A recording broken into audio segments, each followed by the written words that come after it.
अगर आप BSc chemical engineering करना चाहते हैं तो बिल्कुल सही वीडियो पर क्लिक किया है। हम इस वीडियो में केमिकल इंजीनियरिंग के बारे में जानेंगे, जैसे कि कोर्स क्या है, करियर कैसे बनाए, सिलेबस क्या होगा, फीस कितनी होगी, जॉब्स एंड सैलरी सब जानेंगे। क्या बात है। सबसे पहले जान लेते हैं कि बीएससी केमिकल इंजीनियरिंग क्या है। बीएससी केमिकल इंजीनियरिंग एक अंडरग्रेजुएट लेवल की इंजीनियरिंग डिग्री है जिसमें स्टूडेंट्स को केमिकल्स, इंजीनियरिंग और साइंस के सब्जेक्ट्स के बारे में पढ़ाया जाता है। इस कोर्स के थ्रू स्टूडेंट्स को केमिकल मैन्युफैक्चरिंग, डिजाइनिंग, डेवलपमेंट और एनालिसिस के टेक्निक्स और प्रिंसिपल्स के बारे में नॉलेज दिया जाता है।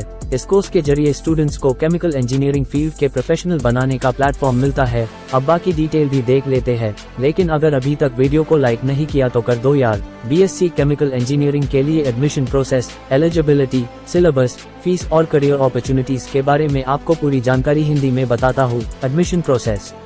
बीएससी केमिकल इंजीनियरिंग के लिए एडमिशन प्रोसेस, आपके पास 12th साइंस पीसीएम से पास होना जरूरी है। एडमिशन के लिए आपको एंट्रेंस एग्जाम देना होगा, जैसे कि जी मेंस, बीआईटीएसएटी, वीआईटीईई, एसआरएमजेईईटीसी, या फिर कुछ कॉलेजेस अपना खुद का एंट्रेंस एग्जाम भी कंडक्ट करते हैं। अगर आप एंट्रेंस एग्जाम क्वालिफाई करते हैं तो आपको कॉलेज में एडमिशन मिल जाएगा। एलिजिबिलिटी।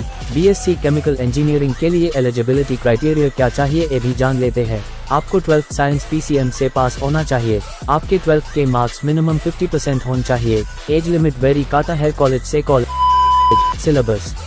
बीएससी केमिकल इंजीनियरिंग में आपको physics, chemistry, mathematics, engineering graphics, basics of chemical, engineering process calculations, engineering thermodynamics, chemical process, industries fluid mechanics, heat transfer, mass transfer, process control and instrumentation, chemical reaction engineering, process equipment, design and drawing, process dynamics and control. अब इस BSc chemical engineering के लिए fees कितनी चाहिए ये भी जान लेते हैं। बीएससी केमिकल इंजीनियरिंग की फीस वेरी करते हैं college to college. Government colleges में फीस कम होती है, जबकि प्राइवेट कॉलेजेस में फीस ज्यादा होती है। आपको लगभग 50,000 से लेकर 2 लाख तक फीस देने पड़ सकती है।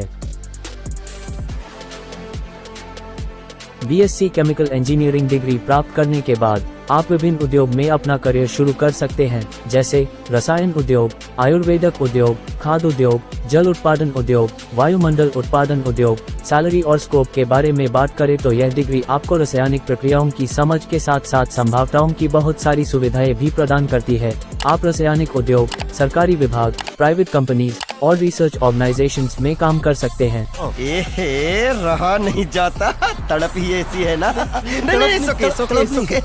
सैलरी की बात करें तो यह आपके काम के अनुसार अलग अलग हो सकती है। रासायनिक उद्योग में शुरुआत में आपकी salary 3 rupees 5 lakh per annum हो सकती है, लेकिन अनुभव और काम की प्रकृति के आधार पर आपकी सैलरी बढ़ सकती है और आप लाखों या करोड़ों रुपए भी कमा सकते हैं। इसके अलावा बीएससी केमिकल इंजीनियरिंग डिग्री के बाद आपके पास पोस्ट ग्रेजुएट कोर्सेज करने के भी बहुत सारे ऑप्शंस होते हैं, जैसे कि एमटेक, एमएससी, एमबीए और पीएचडी।